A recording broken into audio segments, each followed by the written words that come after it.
Continuação da leitura do livro A Simples Beleza do Inesperado, do Marcelo Gleiser, uma narrativa moderna sobre a criação.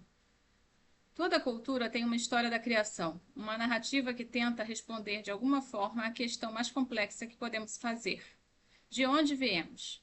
No Ocidente, temos mais familiaridade com a Bíblia, onde a criação é um ato divino, intencional. O relato do Gênesis conta uma história em que uma sequência de eventos resulta na construção do mundo após 6 dias. Interessante que mesmo para Deus, onipotente e onisciente, as coisas não vão conforme o planejado. Adão e Eva comem o fruto da árvore do conhecimento do bem e do mal. Sua punição severa, a expulsão do paraíso, mortalidade, a dor do parto, a dureza da sobrevivência sem auxílio divino, mostra que Deus não admitia que suas criaturas tivessem um conhecimento acima de um determinado nível. Felizmente, Eva não aceitou essa limitação e decidiu ir adiante, confrontando a autoridade divina pela primeira vez. Os mitos de criação exploram a origem de todas as coisas, demonstrando a riqueza da criatividade humana, criando uma hierarquia onde a ordem sobrepuja a desordem, ou o nada absoluto. Creatio ex nihilo, a criação de algo a partir do nada, só é possível para poderes que transcendem as limitações do mundo natural. Isso faz sentido, apenas um poder que existe além do espaço, do tempo e da matéria pode criar o espaço, o tempo e a matéria. Para resolver essa questão, conhecida como uma questão de primeira causa, as religiões invocam um poder absoluto que transcende as leis da natureza. Sendo produtos das culturas que lhes deram origem, mitos de criação variam de lugar para lugar. Culturas que vivem em florestas falam da criação de florestas. Aquelas que vivem no deserto falam do deserto, da areia, das criaturas vindas do barro. Aquelas em ilhas falam da origem do oceano. Porém, após descontarmos sua riquíssima diversidade contextual, mitos dividem atributos semelhantes e podem ser reunidos em duas classes gerais, que dependem de como lidam com a natureza do tempo. O mundo, cosmo, pode ser eterno, existindo desde sempre e para sempre. Ou o mundo pode ter sido criado ou surgido num determinado momento do passado. Mitos que consideram o cosmo como sendo eterno tomam o tempo como uma medida local de transformações que afetam pessoas ou o mundo. Não existe um evento que marca a criação de tudo, ou um tempo cósmico que descreve como o universo como um todo evolui. Um belo exemplo vem dos jainistas, da Índia.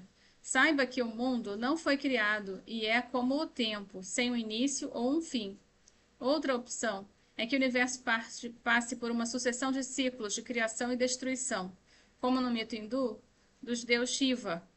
Na noite de Brahma, a natureza permanece inerte e não dança até que Shiva assim ordene.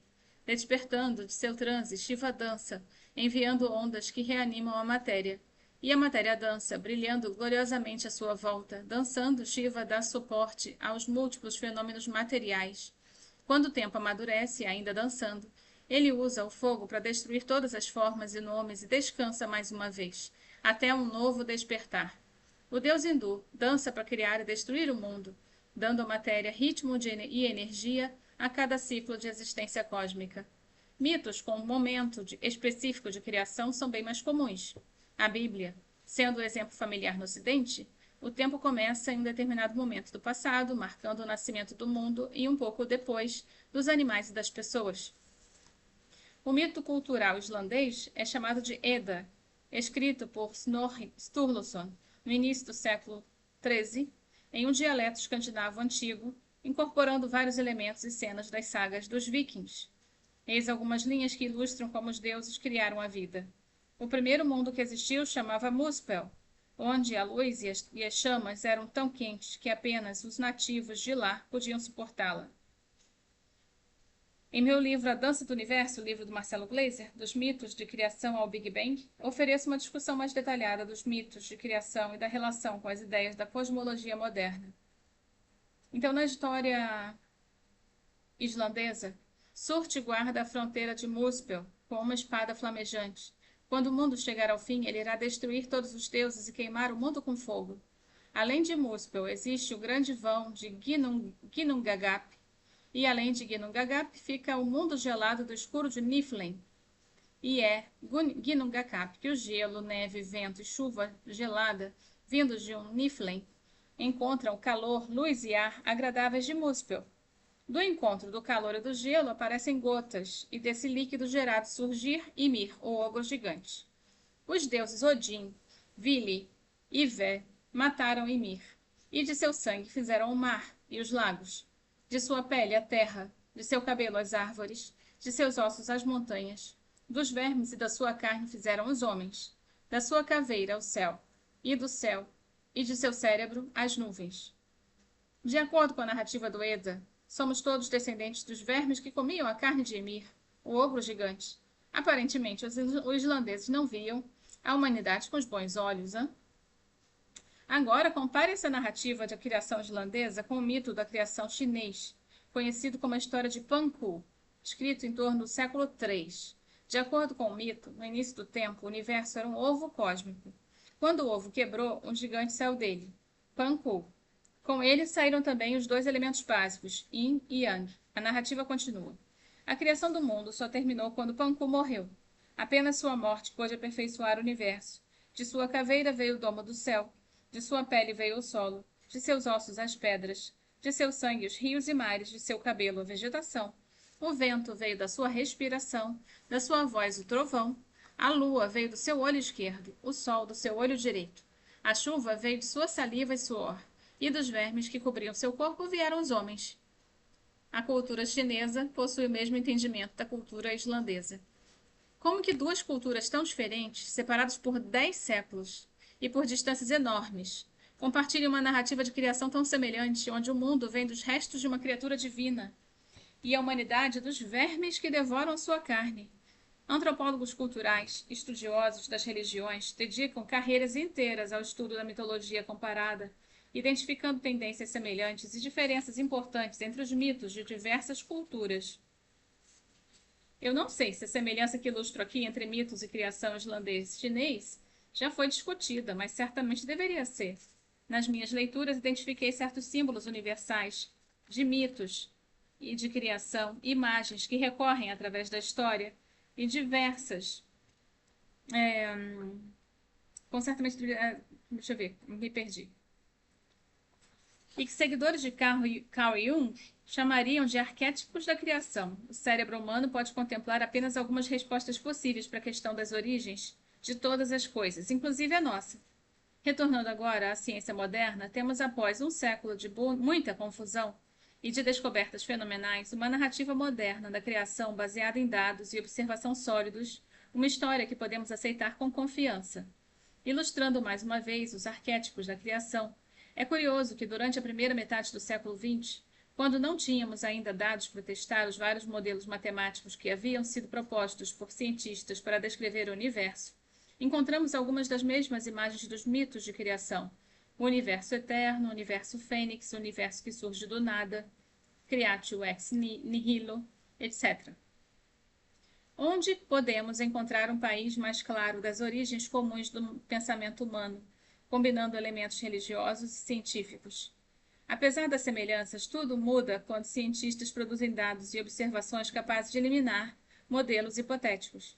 Essa é a diferença fundamental entre o mito da criação e o modelo científico da criação. Usando o conhecimento acumulado que temos do cosmos, nossa narrativa moderna da criação baseia-se no modelo do Big Bang, segundo o qual, ao menos em nosso universo, o tempo teve começo cerca de 13,8 bilhões de anos atrás. O nosso universo, o tempo e o espaço surgiram juntamente com a matéria, constituindo um todo indissolúvel. Portanto, a pergunta que tantos fazem, o que aconteceu antes do Big Bang, não faz muito sentido, já que não existia um tempo antes do tempo. A exceção seria o modelo onde o Big Bang não é o início, a especulação que deixo para outra hora. Com o passar do tempo, o espaço foi inflando e a matéria foi se transformando, criando arranjos cada vez mais complexos, das partículas elementares aos núcleos atômicos, e deles os átomos. Podemos imaginar a matéria como uma espécie de sopa cósmica que preenche o cosmos, cuja receita vai mudando à medida que o universo expande e se resfria. Contando o tempo a partir do Big Bang, não sabemos exatamente o que aconteceu antes de 1/100º de milésimo de segundo, se bem que temos muitas hipóteses plausíveis que nos portam a um passado ainda mais remoto. Temos confiança que teorias atuais recontam satisfatoriamente a história do universo a partir de um trilionésimo de segundo após o Big Bang, o que não é nada mal. Mais detalhes em meus livros A Dança do Universo, como mencionei. A partir de um centésimo de segundo após o Bang inicial, a coisa muda e sabemos com confiança o que estava ocorrendo no cosmos, que era bem menor e mais quente do que agora, entre 1 segundo e 3 minutos. Prótons e nêutrons juntaram-se para formar os núcleos dos átomos mais leves, hidrogênio, hélio, lítio e alguns dos seus isótopos. Como vimos, isótopos são variações de um elemento químico contendo um número diferente de nêutrons no núcleo. Em torno de 380 mil anos após o Bang, elétrons juntaram-se aos prótons para formar os primeiros átomos de hidrogênio. Após algumas centenas de milhões de anos, nuvens de hidrogênio entraram em colapso, implodindo sob a ação de uma própria gravidade que formara as primeiras estrelas, gigantes que viveram por pouco tempo, ao menos para as estrelas, antes de explodir, convertendo suas entranhas nos pequenos químicos mais pesados, cálcio, oxigênio, carbono, e espalhando-se pelo espaço interestelar. Quando o universo tinha alguns bilhões de anos, nasciam as primeiras galáxias, agrupando milhões ou mesmo bilhões de estrelas, a maioria delas acompanhada de uma corte de planetas girando ao seu redor. Nossa galáxia Via Láctea surgiu cerca de 4 bilhões de anos após o Bang, a partir de uma combinação de galáxias menores. Passaram-se mais de 5 bilhões de anos, ou seja, 9 bilhões de anos, após o Bang, até que surgiu o nosso sistema solar, do colapso de uma nuvem de hidrogênio situada a cerca de 30 mil anos-luz no centro da galáxia. Lá, no terceiro planeta a partir do Sol, dos materiais acumulados e misturados durante milhões de anos de erupções vulcânicas, de relâmpagos, de chuvas e evaporações, de detritos vindos do espaço de forma de meteoritos, surgiram as primeiras formas de vida, pulsando nos oceanos primitivos, sem ter ideia da grande aventura que haviam iniciado. Durante 3 bilhões de anos, pouco aconteceu, mas um pouco certamente essencial, com essas primeiras criaturas sofrendo mutações genéticas que as transformaram em organismos capazes de fotossíntese, gerando energia para uma substância a partir do consumo de gás carbônico na atmosfera da Terra primordial, ao mesmo tempo que a enriqueciam com oxigênio. Nessa nova atmosfera rica em oxigênio e com seres unicelulares com uma estrutura mais complexa e uma genética mais rica, em torno de 530 milhões de anos atrás de uma vida, finalmente explodiu em diversidade, espalhando-se eventualmente pelos oceanos, terra e ar. Dessa profusão de seres vivos lutando por comida e sobrevivência, a vida beneficiou apenas os mais bem adaptados. E cerca de 200 milhões de anos atrás, após alguns desses, evoluíram em répteis gigantescos, os dinossauros, que dominaram o planeta por 150 milhões de anos. Seu reinado foi interrompido há cerca de 65 milhões de anos com a queda cataclísmica de um asteroide na costa do México. Com os dinossauros eliminados, a vida tomou outros rumos. Dos sobreviventes, alguns evoluíram, transformando-se nos nossos primeiros antepassados primatas. A nossa espécie apareceu bem mais recentemente, há apenas 200 mil anos, competindo por espaço e recursos muitas vezes escassos com outras espécies humanoides. Triunfamos, aparentemente graças ao nosso córtex frontal, eliminando os que se opunham ao nosso controle. Do nosso domínio sobre a Terra e os animais, eventualmente chegamos à história da civilização, com mais comunidades agrárias cerca de 15 mil anos atrás. A lição mais importante dessa narrativa moderna da criação é a união essencial entre tudo que existe. Tudo o que existe no nosso universo teve a mesma origem no evento chamamos de Big Bang. Estrelas, planetas, luas, todas as criaturas vivas dividem os mesmos elementos químicos, a poeira cósmica distribuída na vastidão do universo e do espaço. Mudam as proporções, mas não os ingredientes, os elementos da tabela periódica. Toda criatura é um aglomerado vivo do que antes era uma estrela. Aqui na Terra, tigre, humano, tubarão ou cogumelo, somos todos descendentes de uma mesma criatura, uma bactéria que viveu há bilhões de anos. Assim, a ciência moderna nos ensina que existia uma unidade material no passado, com a expansão do universo, o tempo age como divisor dessa união material, separando as várias criaturas, dando origem à incrível diversidade de mundos e, eventualmente, da vida que existe aqui. Como somos as únicas criaturas cientes da nossa origem, conjunta com todas as outras, temos o dever moral de respeitar a vida em todas as suas manifestações. Mais do que o nosso dever moral, temos que celebrar a diversidade da vida, sabendo que cada criatura carrega consigo as sementes de quem somos. Isso é verdade tanto para a comida que comemos como para as frutas que pescamos. É por causa desse tipo de reflexão adicionada ao tratamento brutal de animais em fazendas de produção pecuária industrial e mais o impacto ambiental seríssimo da produção industrial de gado e aves, que eu sou vegetariana há muitos anos. Todo mundo tem que comer, claro, e a carne é uma excelente fonte de proteína, que, como a maioria absoluta dos brasileiros sabe, é muito gostosa, muito saborosa, mas usar o gado para converter proteína vegetal, o que as vacas comem, em proteína animal, o que nós comemos, não é um processo eficiente, e menos ainda necessário em termos nutritivos. Milhões e milhões de acres de florestas são cortados anualmente para abrir campo de pasto. Quantidades absurdas de água são desviadas de rios e de campos de plantio para irrigar plantações de milho, que alimentam o gado em megafazendas. Fora o desmatamento desenfreado e o consumo irrestrito de água, a contribuição do gás metano liberado pelo gado, pelas ovelhas, pelos porcos, pelas galinhas, para o aquecimento global que cresce anualmente. É muita flatulência para a nossa pobre atmosfera. O Brasil e os Estados Unidos são os maiores produtores de carne do mundo. A líder mundial é a JBS, a companhia brasileira com sede em São Paulo, seguida pela norte-americana Tyson Foods. De acordo com um relatório da Magda Stokskiewicz,